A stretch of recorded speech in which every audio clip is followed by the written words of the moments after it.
Ukiwa kwenye kituo hiki cha mkutano, tumewahi kuambiwa kwamba fedha zinazotoka serikali kuu, hampaswi ninyi kufahamu, hampaswi ninyi kuweka mikakati, hampaswi ninyi kuweka mipango yoyote.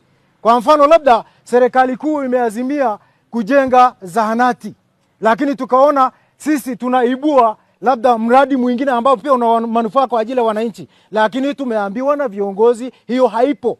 Sisi tunachotakiwa ni kujua mapato na matumizi. Tukasema tunajuaje mapato na matumizi ya fedha ambazo sisi hatujaibua mradi? Wa miradi ya serikali. Kwa mfano kama swali lililoulizwa kwamba tumewaambia wananchi kwamba hela ya serikali kuu haitolewi taarifa. Sio kweli.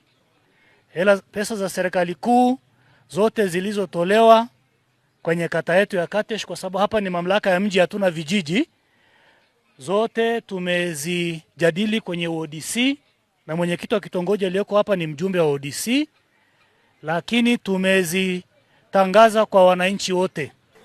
Haki za binadamu inatakiwa zitufaidishe, na njia moja ya kufaidi haki za binadamu ni kuzidai pale zinapovunjwa. Kwa hiyo tunashukuru kwamba katika mkutano wetu huu umeongea kwa urefu sana. Sisi haya tumeyachukua. Yote tumeyachukua. Kuna mengine haya maofisa hawa wanachukua binafsi, tutafuatilia.